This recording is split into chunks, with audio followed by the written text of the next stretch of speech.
to entertain a motion on the floor to accept the agenda, the amended agenda that was recently sent to you. So moved. Second. And a second, any discussion? No? All those in favor? Opposed? Great. And we got a couple of minutes to take a look at. Business and Finance Subcommittee meeting, March 19th, 2019. Do I have a motion on the floor? Motion. And a second. Any discussion? All those in favor? Opposed? And one more minute, business meeting, March 19th, 2019. Have I got a motion? Motion to approve. Second. And a second. Any discussion? So I had let Mary Ann know that there needs to be a correction that when we went to executive session, we then came back into open session. Right. With that vote. So. I'll take care of it. Correction. For those who didn't catch that, last time we went into the executive session, we did come back, and it's just the reverse. All right? So all those, any more discussion? All those in favor? Opposed? Fine. Quite a bit of public tonight, for good reason. Is there anybody in public that would like to make a comment at this time, knowing full well you'll have an opportunity at the end of the meeting? No? Okay. We won the state championship, yes! Oh, I'm glad you said that, because very few people here were aware of that fact. Especially the Newburyport News. Okay, let's go on to Dr. Bartholomew. Are you okay? I'm not one to tell everybody, but you just had surgery in your shoulder. I hope you're doing all right. Okay, and you made it here. I'm not calling on you tonight. Dr. Bartholomew. Yes, thank you very much, Chairman Adams.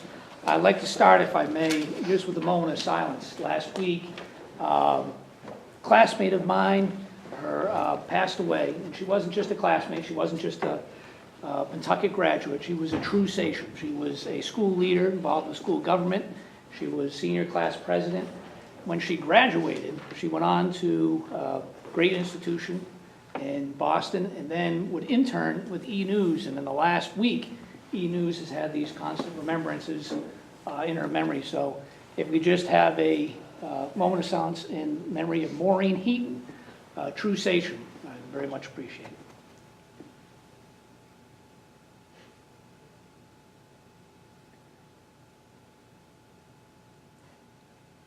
Thank you. Okay.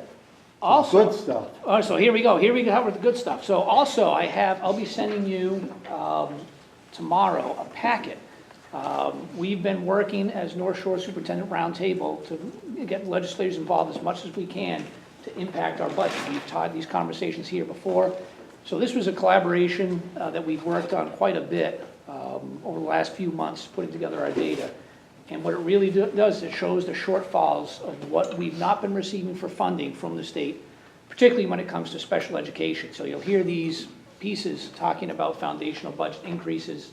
And Mr. Brian Forget, who happens to be in the audience, he actually spearheaded this whole concept, and we can go run through and check it. And it came out the same here at Pentucket, that if we increase our foundational budget, we'll actually lose money, which seems counterproductive, but there's reasons behind it having to do with circuit breaker. So I'm going to share that with you tomorrow for you to look over, and then at the next meeting, if you have questions, just bring those up. But I know it's been a lot of work we put in, meeting with legislators over the last month and a half, 2 months, as they're trying to work out their budget to make sure our students in our schools get what they need, and we take some of the burden off the taxpayers. Next on my list, we have a group of talented young ladies with us. So if I could please have them just stand up. So they happen to have been the MIAA North champions, the MIAA East champions, and then they are the MIAA state champions. Division for women's two. basketball. I will say the coolest thing is playing on they were able to do this year that they weren't able to do last year, was playing in the garden. Right? Playing in Boston Garden is something special. And we didn't just have people playing, we had people singing at the beginning as well. Everything, always, is what we expect. Top-notch class acts, but you've never seen anything like it. In the championship game, they hold Northampton to just 4 points.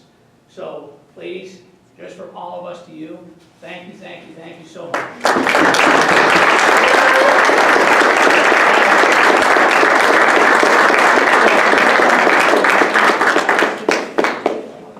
Now, while I'm handing out just a small memento, I also have just a little bit of news to share with everyone. And of course, in my experience, these are really big deals.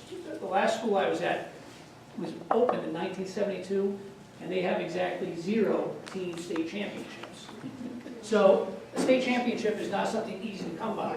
Unfortunately, our legislators agree with us, it's not. So I believe it's April 29th, Senator Tarr, Senator DiZoglio, and Representative Mira have invited the entire basketball team to go down and be recognized on the State House floor for your outstanding efforts. So it's a pretty cool experience. Not everybody gets to do that, and they're going to give you the whole works. Kind of be VIPs for the day. It's like Pentucket Day down at the State House. So thank you guys so much. We really, really appreciate it. Thank you.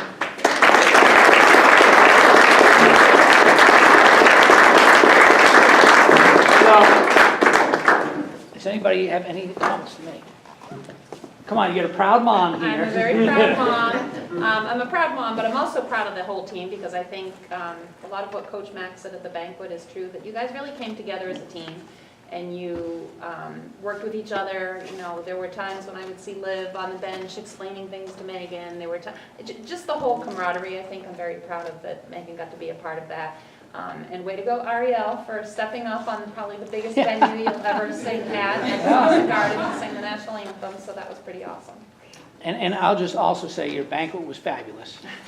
I especially like the laugh, cry, laugh, cry, laugh, cry. And the, oh my God, I can't fall apart now. So people have never fallen apart because it meant so much. And when you see that, it means to me, I played on a lot of teams, it means to me that you guys cared so much about each other, and knowing that's your last time together and what you accomplished in the last time, that is just absolutely exceptional. So just very, very well done. I'd like to put my 2 cents worth in. I used to coach girls basketball at a neighboring town, Amesbury, one of the arch rivals, varsity basketball, and I really loved watching you guys in the last 4 years. I would love all my girls' team and boys' teams, because I coach boys varsity as well, to be as tough as you girls.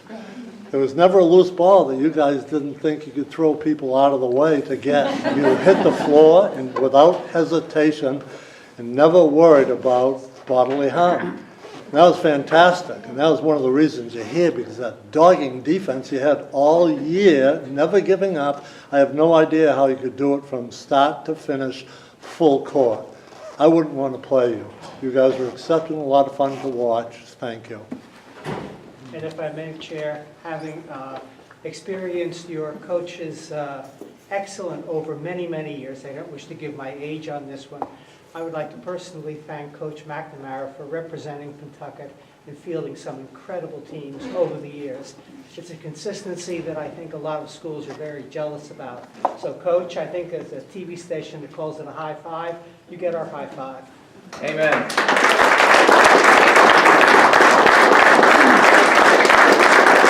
Coach McNamara, I know you don't want this and you'd be embarrassed by it, so that's why I'm going to ask you to, why don't you come down front and maybe address us on your relationship with the team and how it was to get to this pinnacle of things.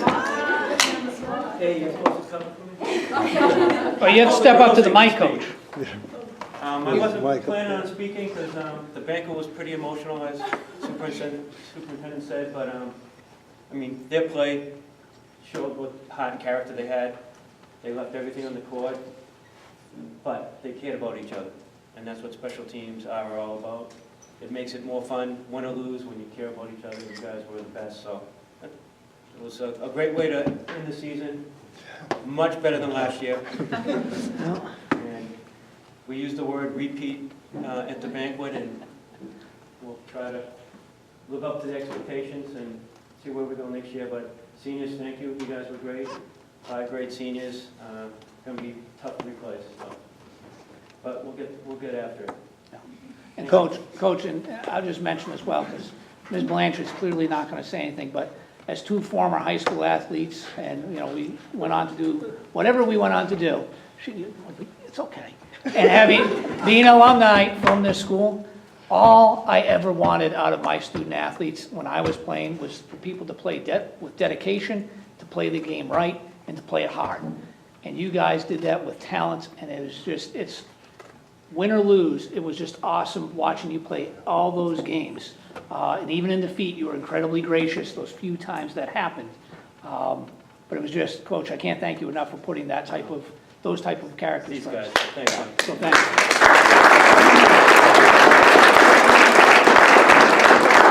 All right, so now that you guys, I know you're doing your tour, right? So you do not have to stay here. You guys can head on home, or you can sit and listen to more good news. I know if you wait until the student news is done, that might be good, right, Ben? Yep. Yeah, because Ben's got a little video he's going to share. Girls, thank you so much. You can grab a seat. Stay for Ben's news. It's fun. It's fun. All right, and now we're going to move on to student news.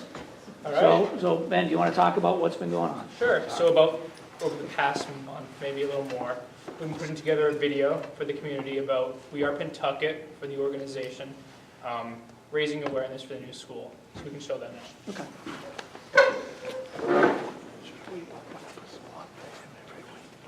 You can.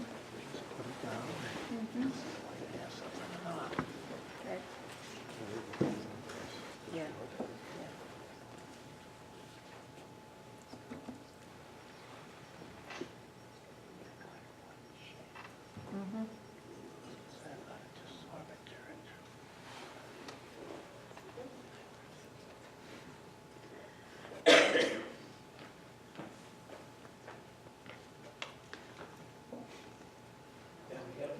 Yeah.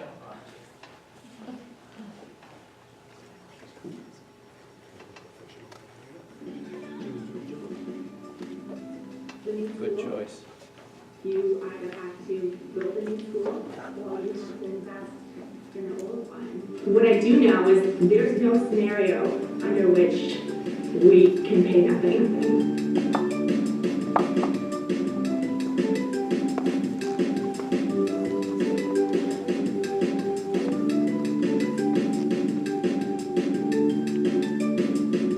My family and I, we moved to West Newbury 12 years ago, and ever since we moved to West Newbury, they've been talking about building a new high school. The school, when I went there, was in pretty tough shape. Both buildings are very old, and I think that the pride of having a new building in the system would be great.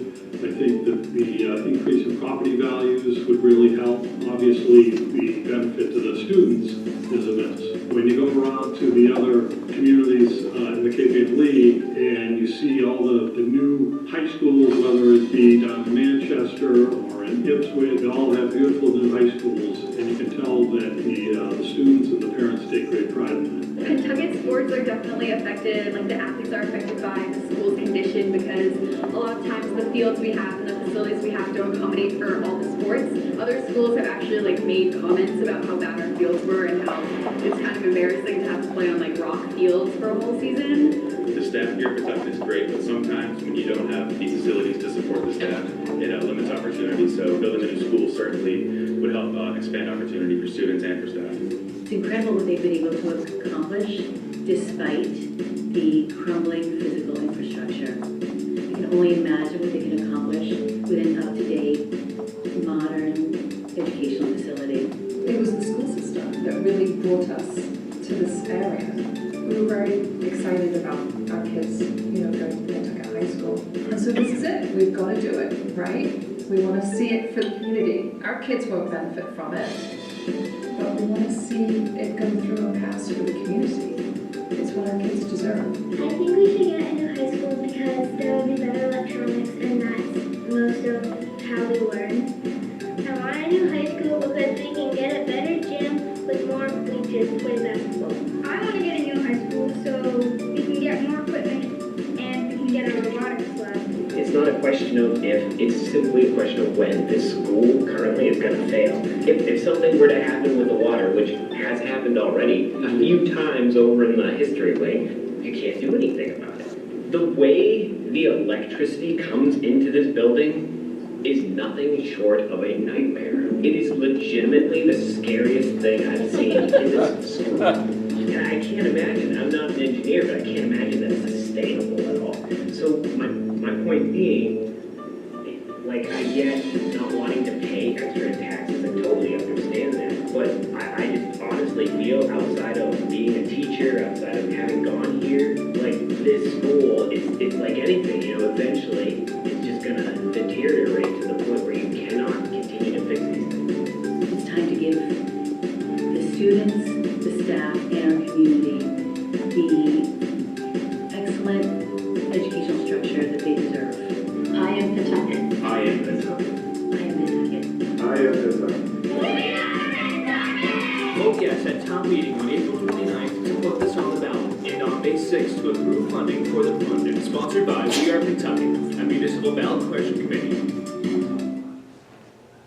Nice job, Ben. Thank you, Ben.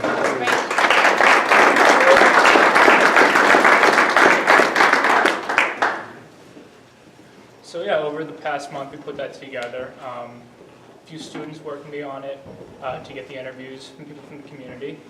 And it's going to be sent out on the Facebook and Twitter for the organization, hopefully before the town meeting happens, so people can get the information beforehand. Right. Yeah. Thank you. You're welcome. Thank you. Still on? Yeah. It's still on. So as we remember, every month we pick a school. Oh, so sorry. Girls, I know you have a lot of work to do. If you would like, Schoolwork. So if you would like to go home and do that schoolwork, we will not be upset if you go and leave now. I know your parents are dying to stay here. If you want to stay here, parents, the rest of me, that's great. Biggest audience we've had all year. We like it. What's that? We like the audience. Yeah, it is nice. It's nice. We always perform better in front of a crowd. But we have with us today Mr. Kelly from the middle school who's going to talk about some amazing things. He's got a couple students doing.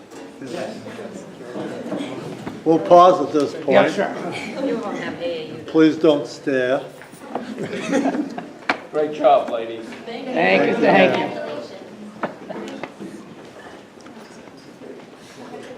There won't be a lot of public comment. I'd like to thank the committee for having us today, and we're just hearing a little bit about the middle school. And then I do have two students. I have Max Boyden and I have Yvette Estevez with me that are going to say a few words about all the great things they're up to at the school. I think, you know, what's current events going on at the middle school right now is, as we just heard from that great video, the building project is going on. Obviously, it was a ton of fun to follow the girls' basketball, and we have the building project that kids are getting involved with. Max will talk a little bit about that in a second. Right now, we just started our quarter 4. That's transition time for us at the middle school. We're starting to talk to the grade 6 families and teachers and students, and to put a schedule together for 19 and 20. And one of the things at the middle school, if you may not be aware, we're going to move back to more of an academic team model. And so I'm working with guidance and the teachers, the team leaders, on putting that structure in place so that our incoming 6th graders to 7 will have academic teams to arrive too. And that's exciting times for us.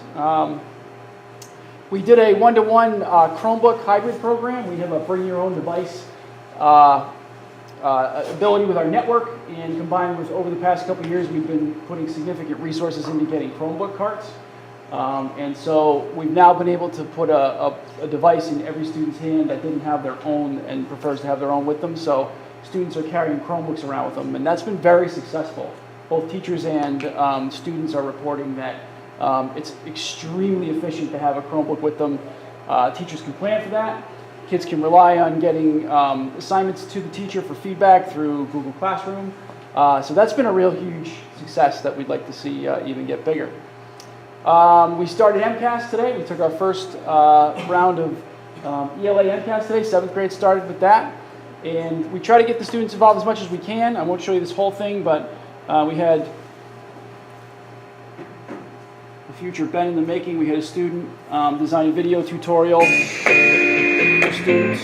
So when you give the MCAS, the state encourages you to talk to the students about the procedure and process, and we thought we'd take a page from Dr. Bartholomew's book and Mr. Carlson and I asking each other questions, and then the kids are going to come in and answer MCAS it. test? This thing where we take it for a few hours? It's like a statewide thing. Yeah. What even is this MCAS thing anyway? MCAS stands for the Massachusetts Comprehensive Assessment System. Test your ability in things like math, So we try to get them involved as much as possible, and the students produced that whole video. They filmed Mr. Carlson and I. They didn't have a lot to work with there, clearly, and they were able to come in and weave in and then answer some of our basic questions to give the kids expectations about how to approach MCAS at school. So that's pretty much what's going on right now at the middle school, and I'm going to turn it over to the students so you can hear a little bit about the great things that they're going on. We'll start with Max. Max is grade 7, and he's going to tell a little bit about his podcast that he created for his Sound Studio class, and it has a nice connection to what we've been talking about. Max, take it away. So I took the period for Sound Studio with Miss Glennon. And so as I was researching on wearepentucket.org, I found a lot that I didn't know about these schools, that they're just falling apart in every way. Like it said in the electrical video, the way it comes in is just not safe. It's not okay. And then in the way how the plumbing and the heaters are like 50 years old and they haven't been replaced and they can't be replaced. It's just the pieces are so outdated. And I just learned so much about it, and it really brought to my attention, and I just worked really hard to make that video to show people that it needs these things. So Max made a podcast, and this is just a little bit of it. So this was completely designed, scripted, written, produced, and turned into a podcast by Max for what he learned in that class. All day. Today, we're going to be talking about the new school that is scheduled to be signed in April. I found this article on wearepentucket.org. Let's get into it.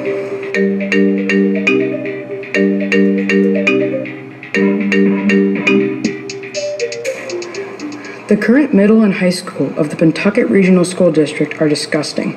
They are failing and weak and are in need of major repair, or what is supposed to happen, major renovation.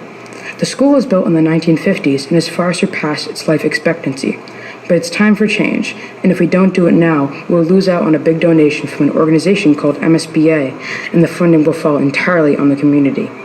This was all completely researched and done by Max himself. It was his choice to do this, and so it's, the building project is something that's very relevant and on the plate for everybody, students, families in the community, teachers. So I want to thank Max for his hard work on that. He did very well.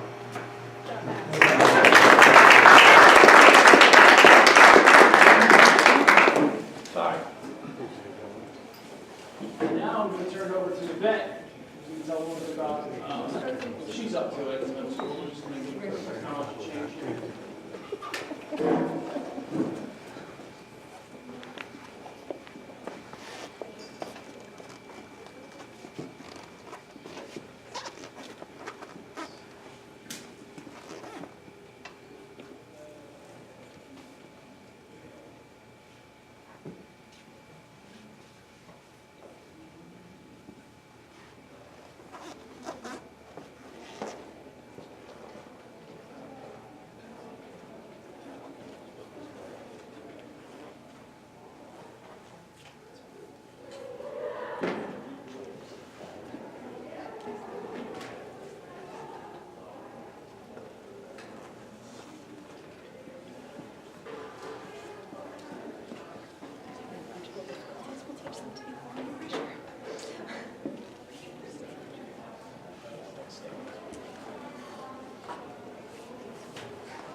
You can take a breather and pause at this point. It looks like we'll be a couple more minutes before we get this going.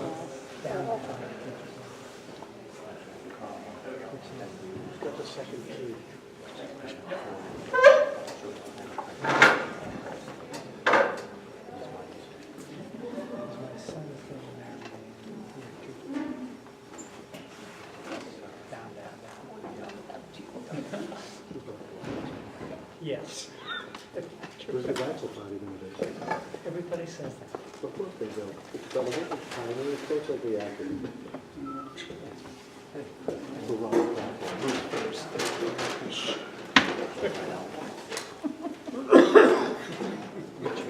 You're not going to do that.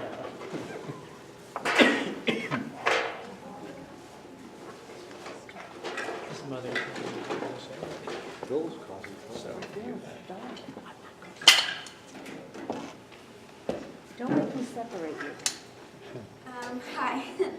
So my name is Yvette Davis. I'm a current 8th grader here at Pentucket Middle School, and may I say it's a pleasure to be with you all today. So here at the middle school, there are many things that students can partake in. There are clubs, electives, and many different activities. The wide variety of activities, clubs, and electives really help students discover what they have a passion for, what they enjoy, and what they are not very interested in. I myself partake in many activities. So one of the things I partake in is student council. In student council, which I started in 7th grade, I joined because I wanted to see if I can make new friends and to see if I can find interest in it. And I did. I not only made lots of friends, but I really liked that I could have a voice in my school. I'm also part of community service. So I also started in 7th grade, just like in student council. And I really enjoyed being able to help my community as a middle schooler, which just really made me feel good about myself, and I just love the fact that I could help people. So I once again joined in 8th grade, and I was nominated to be the ambassador for West Newbury for Project 351.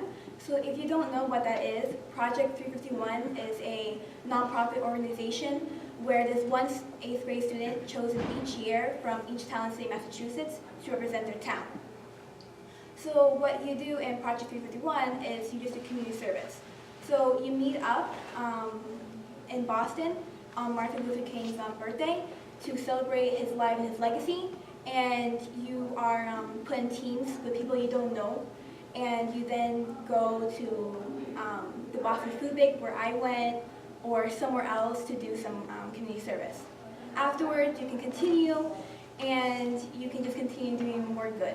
So right now, with Project 351, I am working with Crazy Crayons, and together we're running a clothing drive. So all the clothing collected, from infant to adult size medium, will go to children all over Massachusetts who are in need of one of the basic necessities. And I have done many things related to community service, and another drive I've done, which was early September, was a gift card drive for the fire victims of the gas explosions in Lawrence. So I'm not sure you remember, but there was a lot of gas explosions. And I was actually in Lawrence today because I rode down there, and it just really saddened me to see everybody who looked very scared, and it wasn't really, happy sight. So I worked with Debbie's Treasure Chest, and overall I raised over $600 in gift cards, which tremendously helped a lot of people.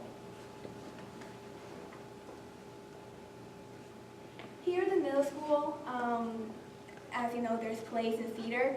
So I've never done any theater or any plays before I came to the middle school, but I decided to try to go my comfort zone, and I went and auditioned for Killer Was Here. And I was accepted, and I played a part of Mrs. King, an old lady who was very nuts in the head, and she was a very fun character to play. But I really found I really enjoyed it, and I made so many new friends, and it's just a different environment with different people who enjoy different things, and I really found I connected with people who are theatrical. And so I again tried out for Snow Angel this year, and I got in, and it's been lots of fun. And I'm also very happy that at the middle school, Theater Skills 1 is offered, which is a high school class for acting, which is very exciting, lots of fun for me because there's just so many cool activities and group work that you do, and there's a lot of acting that you do, of course, and a lot of improvising, and overall it just always brightens my day. And the last thing is business. So last year I was lucky to take Intro to the Stock Market, which was tons of fun, and I really enjoyed that. But this year I was able to take a business seminar, which was a lot of fun. Definitely one of my favorite classes by far. So in business seminar, what you do is you learn to how to be an entrepreneur, and you learn what it takes to start your own business. So for my business, I decided to create Cherry Blossoms, which is an all-organic, all-natural, and hand-blended lip balm company. So everything has no toxics, and it's all very safe and moisturizing for your lips. And I first started to make this stuff, my lip balms, in these cylinder containers. But once I started to make money and make profit, I decided that, well, my cylinders don't really work out for everybody. People don't like putting their fingers and then putting their lips, and it just wasn't really working out. So I decided to switch over into tubes, which you can see right there on the board. And also another thing is, when I first started making my lip balms, it was in Christmas time, and so I decided to make peppermint flavored. And it was really great, but not everybody liked peppermint. So I started to make lavender and sweet orange, which really helped grow my customers. And it, yeah.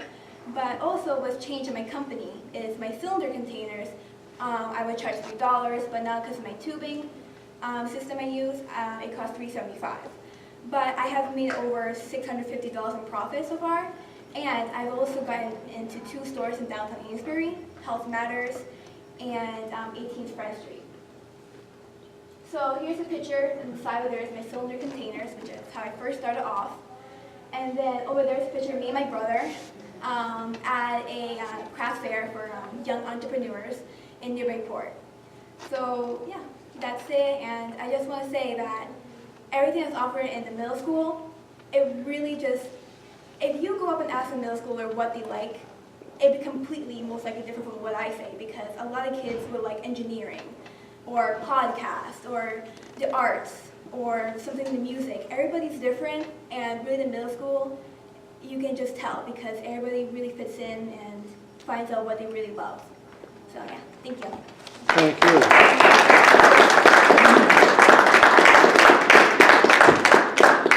Mr. Hodges, you have a comment on the lip balm? It smells nice, and my lips are much softer now than they were 5 minutes ago. I like the product. Oh, she missed it. Did you pay for it? Mr. Hodges, $3.75 down there. Okay, thank you very much. We appreciate Thank you it. very much for having us. I'd like to thank Max and the families for coming tonight. I appreciate your time. Thanks again.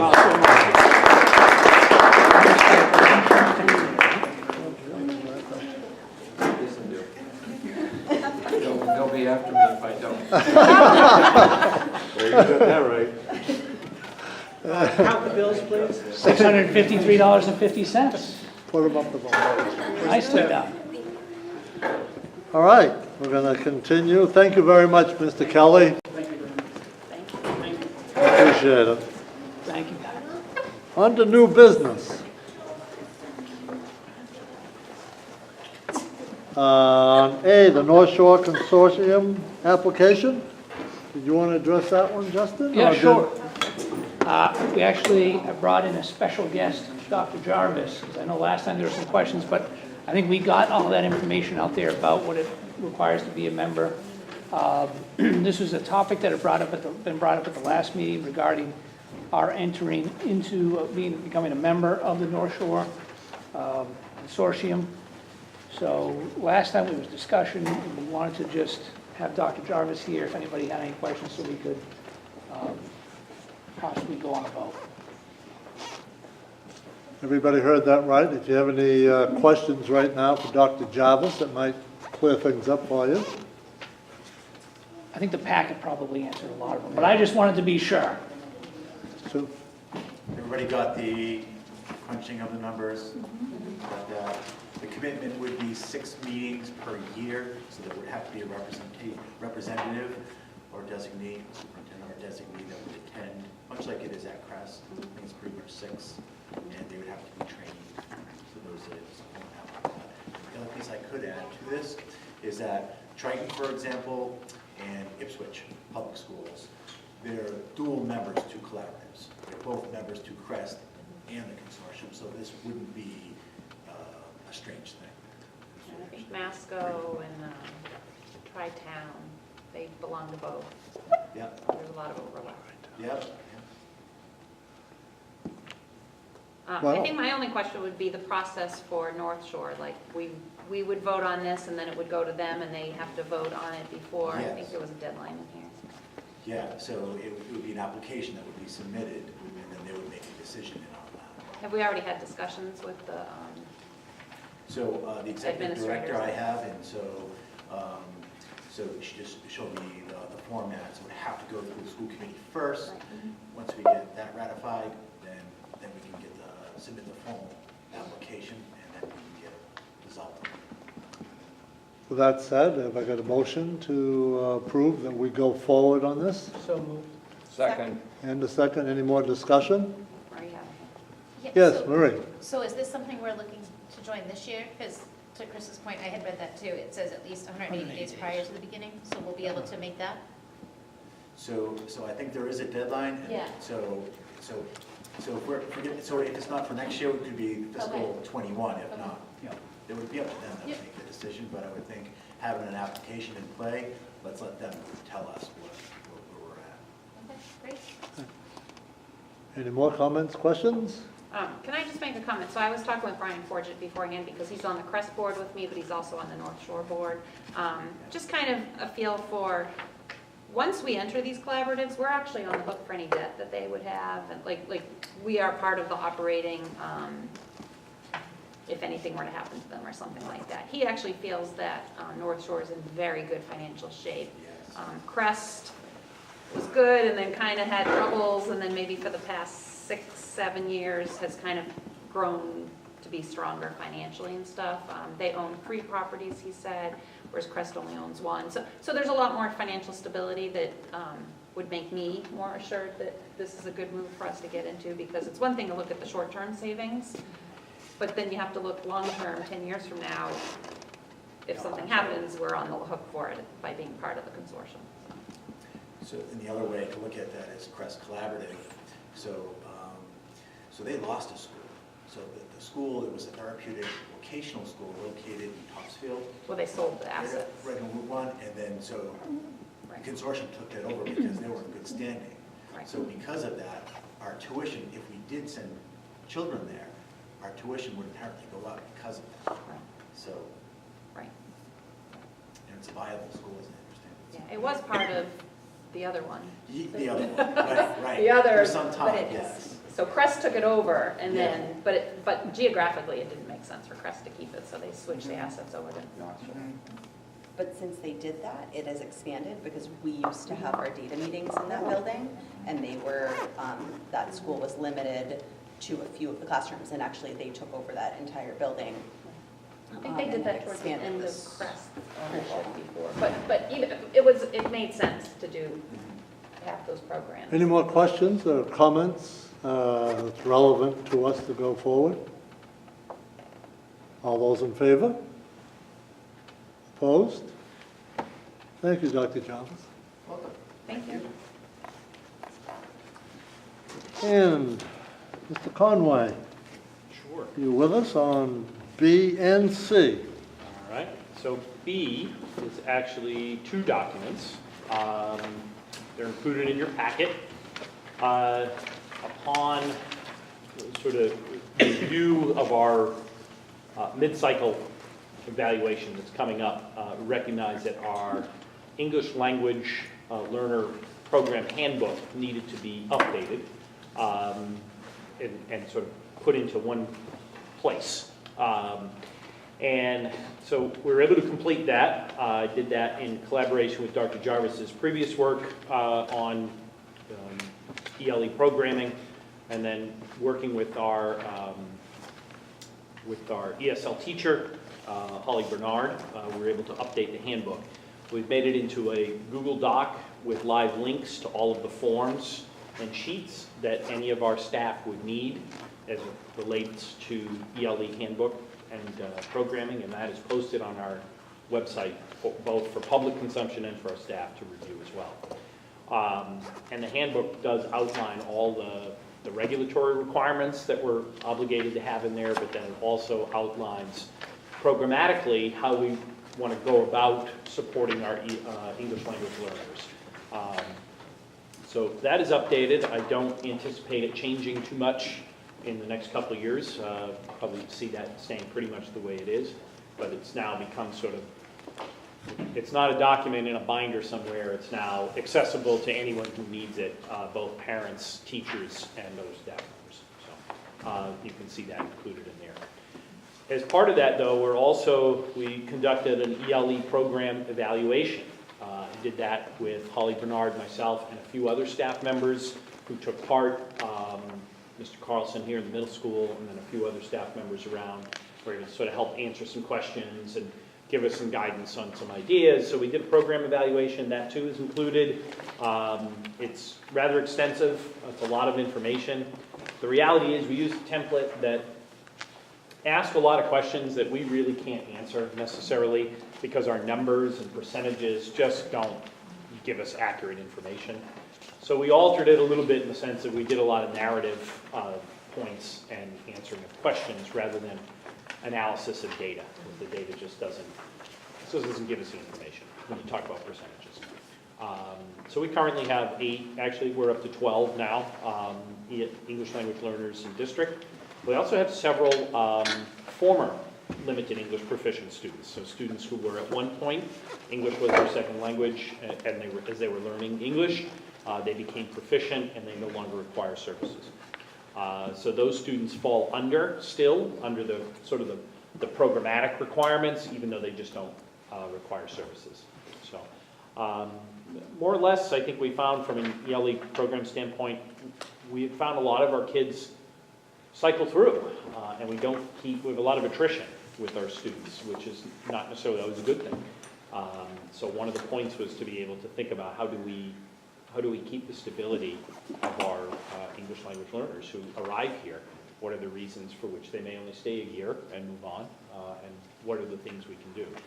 And the main focus moving ahead for us will be to focus on our cultural competency as far as teaching and instructional practices, but then also our curriculum and instructional bias. So we'll work on that next year from a professional development standpoint. So that'll be a big focus for us. It's a lot of work to put together. We're happy to get it done, and it's helpful and will guide us moving ahead. Thank you. Any questions from anyone? Any questions for Mr. Conway? Just a thank you, because I read through it, and I just kept thinking, that's a lot of work. I'm impressed you read through the whole thing. I'm impressed. This brings us into high-quality instruction summer planning grants. Yep. Good news. We are recipients of a competitive grant from the Department of Ed for $7,500. And the focus of that grant for us will be elementary math professional development, and in particular, having 3 staff members here. The point of the grant was teacher-led professional development. So we will have 3 elementary staff members who will be paid, and they will attend 3 days of Eureka training, and it's sort of the next stage of Eureka training, where they can plan how do you differentiate, how do you use data more effectively to help, so it's not so much day by day. Those 3 people will come back, and we're going to run a 2-day math institute in August before the teachers come back. Teachers will get stipends to be able to attend that, and the grant pays for that stipend, in addition to the professional development points that they get for it. So we're looking forward to that. It's kind of a big win for us to be able to put that in. So. Questions? Dick? The three teachers that you mentioned, are they representing each of the elementary schools? Indeed they are. Thank you. Great. Emily? I have two questions. So are they representing a variety of grade levels, or what grade levels are they representing? And because I think your memory is probably better than mine, you can hold these questions right now. Are these people also then going to be trained to train in new hires or those kinds of things going forward? Yeah, so the three people, so the district is paying for them to go to the Eureka training. The grant would not allow us to do that, but the grant allows us to pay them a stipend to basically, to spend their time, but then also plan the professional development and deliver the professional development. So the three staff members that are attending are people who had previously attended some Eureka training over the summer as well, and they represent sort of a variety of positions, which we thought was pretty important too. And then the 22 people who attend, because we have stipends for 22 people to attend, one of the obligations is that they're able to serve as sort of site-based observation classrooms, so that more teachers can come and observe in their classrooms. So that's sort of the model that lays out as it continues, so, if that makes sense. Okay, but the three people who are going to the Eureka training are, you said they're, so all three buildings, or all three towns, and a variety of... One's a classroom teacher, one's a coordinator, and one is an interventionist. Okay, so they have three different roles in the district.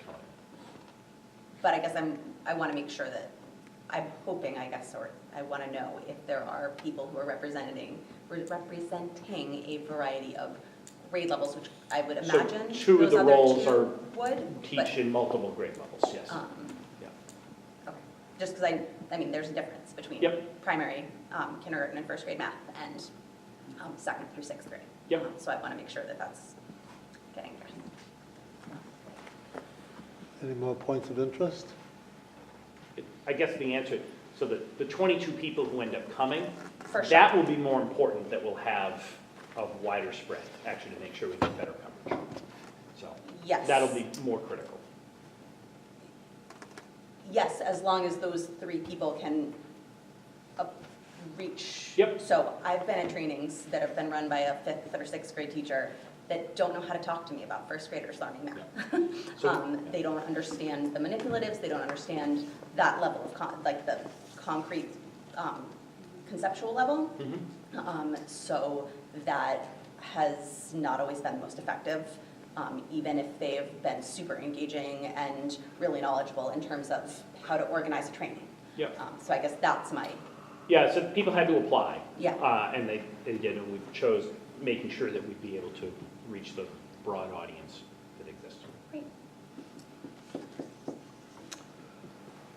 No further questions. Dr. Bartholomew, opening choice slots? Yes, so each year, the school committee has to decide whether or not we would like to open up for school choice. My recommendation is that we do not open up for school choice. One of the primary reasons being that for each choice student, we gain $5,000. However, the expense to educate a non-PRSD student can easily exceed that astronomically. So the gains of the $5,000 are not worth what we get from it. So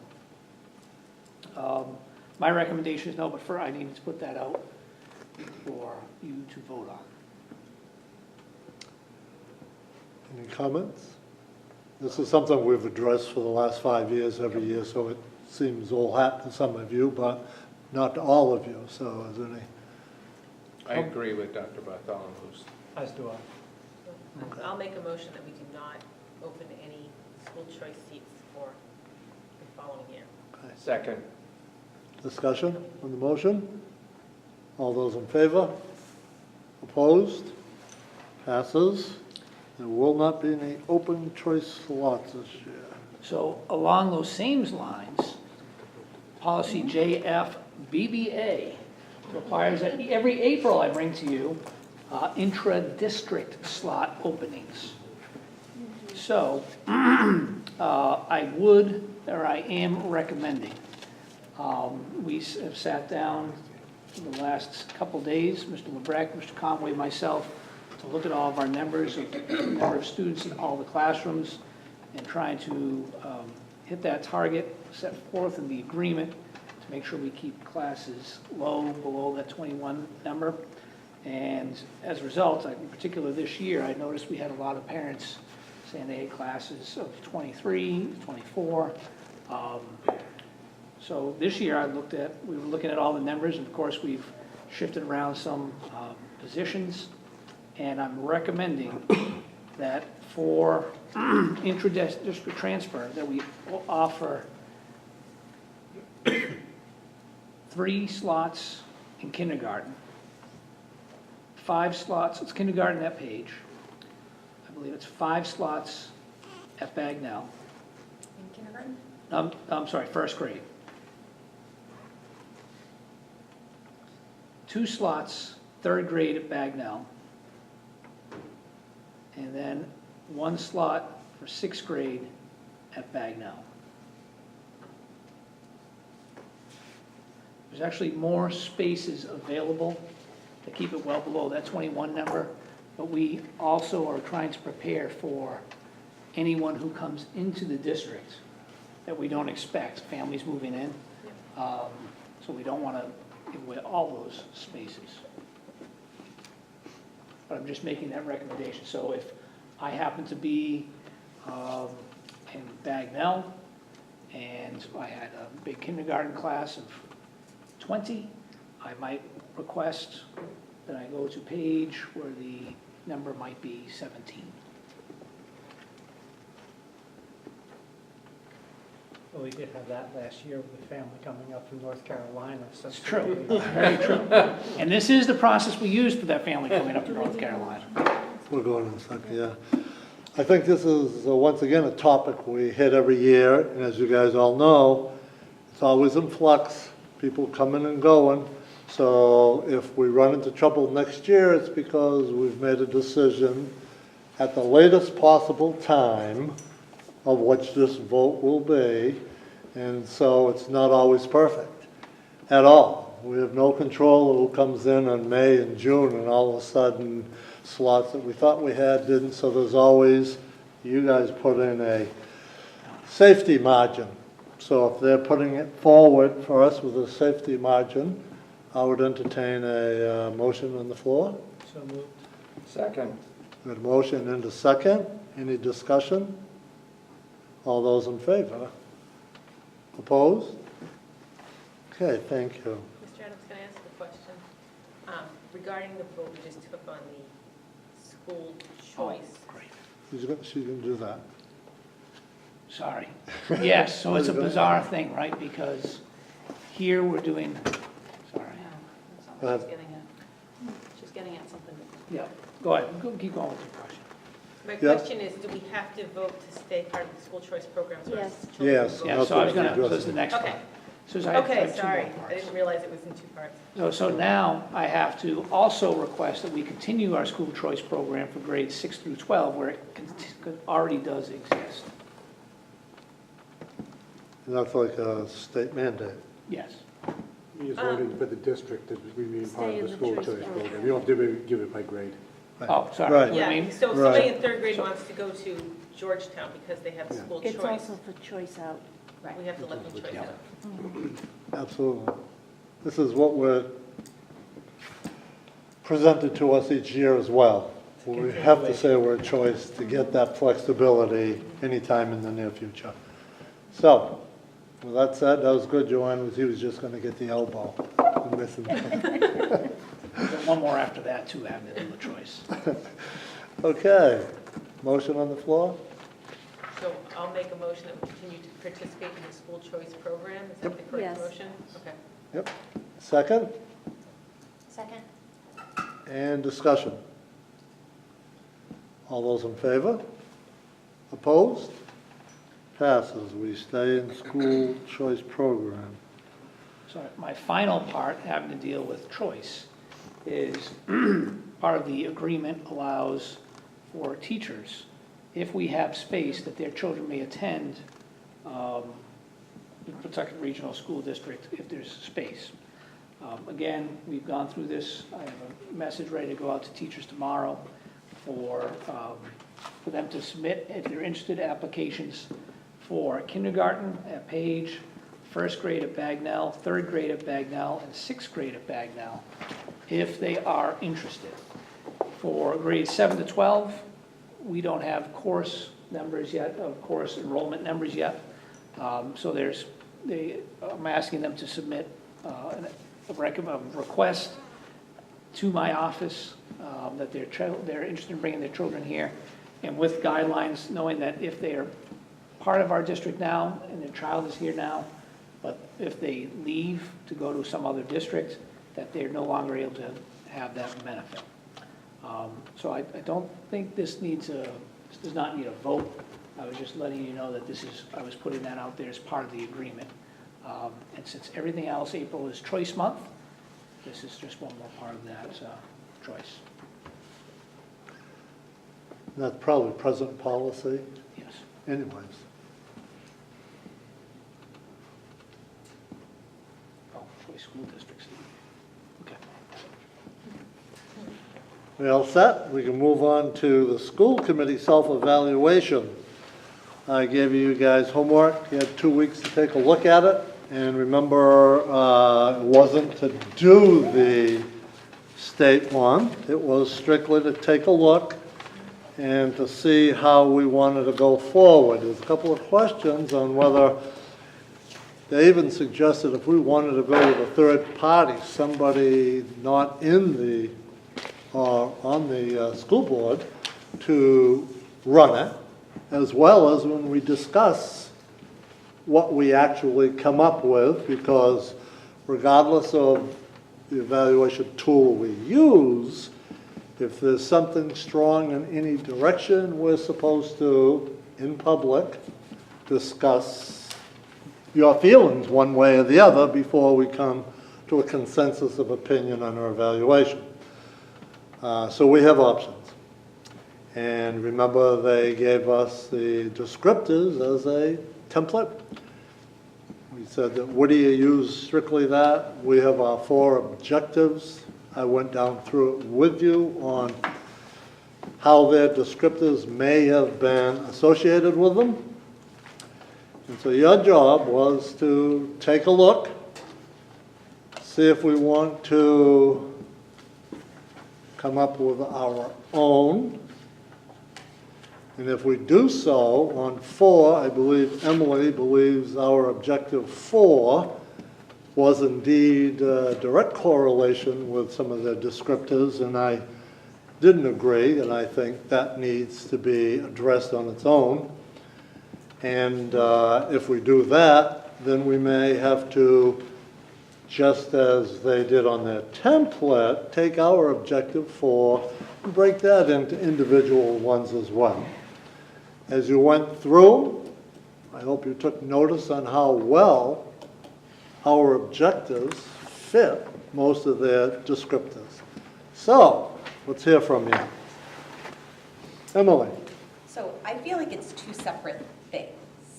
So their self-evaluation can be related to our goals, but when we set the goals that this is just one way, from when I read through this. That's right. It's one way we can evaluate. I think because last fall we went per this above and beyond to set clear and, in fact, measurable goals, that we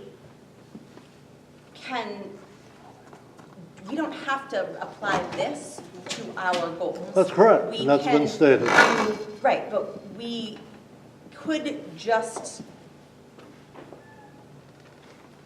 in some way, rate whether or not we have measured our goals per the measurement criteria that we set out. I feel like in reading this through, some of these may or may not apply as clearly. We could do this separately, or perhaps next year we would use this as a tool to refocus our goals instead of doing all of that work in what from our last conversation, people felt was a pretty short timeline given elections and those kinds of things. May I paraphrase what you might be saying in part of all of that? Is since we have 4 objectives, you might be on the side of taking those 4 objectives and rating ourselves 1 through 4 in each one of those objectives. Is that correct? Or are you putting a lot of things together in all sorts of ways? So I don't think I need this to tell whether or not we've met the objectives Beautiful. that we as a committee set out in the fall. Okay. Because when I read our school committee goals, which you numbered 1 through 4, I don't even need the strongly agree, disagree, and don't know, because we've, within these goals, set the criteria by which they can be measured. So I'm going to backtrack, Emily. I'm going to ask you directly, what do you want to do with your 4? So, have you come up with a format to go forward for those 4? Disregard everything else, so don't backtrack for me, otherwise you'll confuse me. So I feel like I could just rate whether or not we've met these goals yet. There you go. 5 bullets. 4 goals, 5 bullets. Right. I mean, with evidence that we've met them by what's written down here. I'm going to go one more. What rating system, since you just said you don't like the 1 through 4? Yes or no? I mean, pretty much. Yes, we did it? No, we didn't do it. I mean, so goal, what you would call goal number 1. 1, yep. You know, happen once a month. That would be the piece that I would say is not as 1 through 4-ish. On the evaluations, we always have that part of completed, right, incomplete, or in progress. Right. I think that would be great. That would be better. Because some things we might still be working on. Yeah, and some of these, for example, no, goal 2, bullet point 2, says by August 2019. It's only April. We got to give ourselves a break. So that would be what we would call in progress. So that sounds great. Completed, in progress, or not yet? Does anybody have any input on this side of the board? Mr. Hodges? I like the specifics. I went through each of these and was able to use 1, 2, I don't think I had a 4. I actually looked up our mission statement. We do have it. It's actually an excellent mission statement. Very lofty and very good. But I liked being able to put a 1, 2, 3 on very specific issues as opposed to looking at a paragraph and grading it. So I'm just kind of Mr. Fussy when it comes to things like that. Somebody else would like to weigh in. I'd like to have everybody here so everybody's given their thoughts, get a chance to weigh in so we can. Christine? So I want to agree with Emily that I really kind of feel that using the full rating system is like just trying to fit things in, and I think this is pretty clear. Either I like the 3-part, we've done it, we haven't done it, we're working on it. I think we're making it too complicated. What are the This is 3 for our you own want? effort. What are the 3 you want, Christine? I don't know, what. Complete. Complete? You say yes, no, or in progress. Right. So adding the in progress part. Yeah, you like those? Yes, no, and in progress. And I don't think we need to go beyond what we set as our goals originally. So you're in favor of not breaking them down, but to address the entire paragraph? Anybody over here? I did these in 10 minutes. You know, Joanna? I think that you went to the trouble to make the goals, and we already came together over the goals. It's a way to, I think, move the committee forward together. So I agree with what Emily is saying. So we should just rate ourselves on the existing goals. And it expedites things. This is what I'm going to throw out. If we decide to go that route, the next meeting, we will actually vote the 3, okay, with a yes, no, and in progress. And if there's a huge diversity among the votes, 3, 3, and 3, then this is what we'll be discussing in public, why some of us feel these have been accomplished and why some of us believe they haven't. All right? So that's what we'll put on. But now, I want to entertain a motion that, given the fact everybody's had a chance to weigh in, to make a motion that that's the route we'll go, or I do know Lisa, and it sounds like Dick, would just as soon use the template, but I need a motion on the floor to go with what Christine and Emily presently say. So moved. Christine, and seconded at Emily, that we take the existing 4 objectives and rate them yes, no, and in progress. Can we call them goals, because that's what we called them in the fall? Excuse me? Goals. Can we call them, because they're... Goals 1, 2, 3, 4? Yeah. Yeah, Just because that's what we, the goals. I feel like I don't want to get And this is a recommendation on evaluating goals. our school committee goals that we set out in. School committee goals, yes. We got a second, any discussion? All those in favor? So moved. So Was there any next opposed? meeting, One oh, second. excuse me. So- I'm sorry, Mr. Hodges, my fault. Not a problem. No problem. Any abstain? how At did you our vote on next this? meeting, which is what, 3 weeks? Um, Yes. April 23rd. April 23rd. Yes. April 23rd. April 23rd. Then your homework is to come in here and have all 4 school committee goals listed either yes, no, or in progress. Then we'll record the results. Then I will report them to the public. And if there's huge discrepancies, we'll discuss it in public forum. Everybody happy? All right. So, moving along, we've got summer office hours. Yes, thank you, Mr. Chairman. Appreciate it.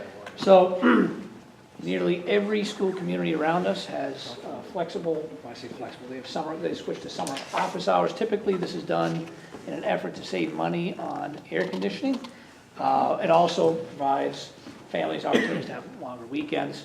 So I'm just looking for any feedback you would have. I know some people, no matter what, are going to want to work the 5 8-hour days. Sometimes, particularly in finance, I think, Mr. LeBrecq, that's pretty standard for them because when the budget comes out in July 1st, that is when they're most busy in the summer.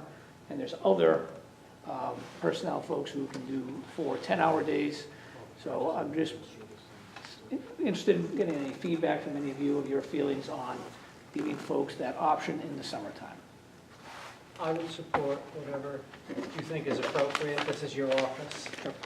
And you're running it, and you know your staff and what they need to do. So I will support, I make a motion that we support your recommendation. I would come back with one formally. Sure, absolutely. I agree. You need a second on that? I'll second. It doesn't say we have to. It's No, it's not just a going to be discussion. approval, but Well, the verbalization that you support him on that is extremely important because what he needs to do, he throws it out, he puts a schedule together, he wants to share it with us and get support, and that's what you're getting when you do that. So I really didn't want to waste my time going through all that. So would it be, you would make a determination, this is what everybody does, or you're giving people the choice? Yeah, so I think we'd have to actually look at either by position and necessity. In some positions, folks are going to have to be here. When we look at custodians, if they went 4 to 10 days, and one of the days that they're supposed to be here, or 2 days were raining, they have to come back and cut the grass on that other day. So it's very dependent. Well, and All right. processing POs and that sort of stuff has a Yes. time sensitivity to it, because when the supplies don't arrive before So it- school starts, Yeah, it's a big drag. Any more questions? Well, let's go to public comment. There's 2 of you. Whoop, gee. retiree health, dental, This is the amended one. life insurance. Oh, the amended one, excuse me. This goes to you, Greg. It does? It's actually, Got your name written all I don't over have it. the amendment. I wrote the policy. Oh. I've got it. I should. Thank you. So this is actually, this is something I shared with the subcommittee on policy regarding We've run into a few situations where there's been some confusion about who can participate in healthcare and who cannot when they retire. So this policy lays out who is able to participate in our health insurance and when they're able to participate. So as long as we're part of GIC, any retiree can participate at any time. However, if we're not part of the GIC, there needs to be some connection from that retiree to the point when they get the health insurance. That typically is the cheapest form. They do life insurance, which costs $1.75 a month. a month. So for that $1.75 a month, if we were with, say, Blue Harvard Cross. Pilgrim Health, I don't like to use Blue Cross. Everyone uses Blue Cross. Aetna. Fine, Cigna, fine, we use Cigna insurance. If we went to Cigna, that $1.75, if something happened 7 years down the road, and they all of a sudden needed to have that health insurance because they no longer had it because their spouse, they would be able to get that. However, if they did not have that connection, they would no longer be entitled to that, is the way that currently is. If we are part of GIC, any retiree has that option.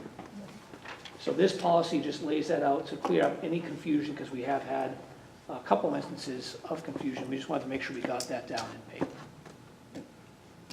And the key reason for the connectivity is, although the GIC does allow you, because they're just the way they are, they allow things other people don't. If you're not on our list, you can't come back because you weren't part of the bid package. They're bidding on what they see the names and histories, and they have all the, your costs and things like that. So if you're on the life insurance policy, you'd be part of that bid package. They'd see your name and know the histories and things like that. So you couldn't be denied later, or have them have rate changes in the middle of the year, or premium adjustments. Those are budget killers.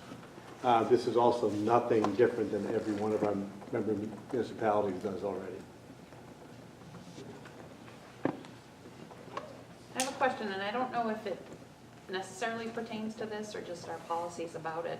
Do we have a requirement for how many years they has to be worked in district before they retire? Actually, no. We follow the rules of the state through PARAC. It says, as it applies to pension-eligible retirees. Now, pension-eligible retirees in the Commonwealth of Massachusetts are various things. You could be 10 years of service at 55 years old, or 20 years of service at any age. If you're in the Massachusetts pension plan? If you're in... Or if you're at any Pentucket? PARAC-controlled unit, whether it be the Mass Teachers Association, Essex Regional Retirement, all those are under the umbrella of PARAC, the public employee retirement that the state runs. Right. They're all sub-things that are run by them, Right. and that's the standard that they use. So if somebody were to come, I mean, it's not, Crest has this happen, that people transfer into there later, Yeah. but they have a minimum requirement of having to work before they can access the post-retirement No, healthcare you- benefits here. That wouldn't be the case? No, you Somebody need to could be in come the and system. retire. No, you need to be in the system. There was a law that they finally repealed, realizing that it was an absolute nightmare, that when a retiree spent more than their time in one place in their career, you could apportion it. So you'd get a letter from Masconomet saying, so-and-so retired from our district, but they spent 15 years working for you and 20 years working for us, so here's your share of their retiree health insurance. And it became such a nightmare, because some places would do it, some places didn't bother doing it. And they found the state just repealed it, so wherever you retire from, that's your law. But then we're responsible for Yeah, that. yeah. If you hire someone who's, part of what you're accepting. 55 years old, who's already done 4 years in the system, yeah, you know what you're getting into. Mr. Hodges? If we approve this policy this evening, what is our label, Dr. B? What is our label?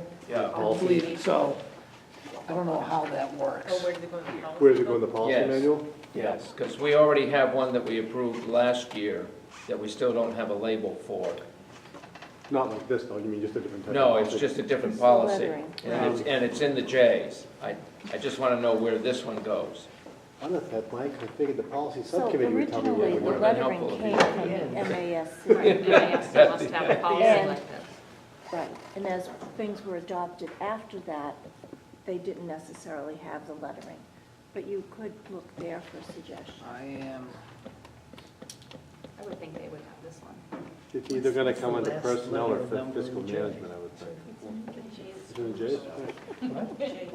Right. Section G We have 5 people talking right now, and I'm not sure if the others can hear all 5. I know I'm at the age, I understand all of you, but I'll look at G and see where that falls in. Thank you. Thank you. all right, we're gonna, we'll remove ourselves from that at that time, give us a chance to do some research.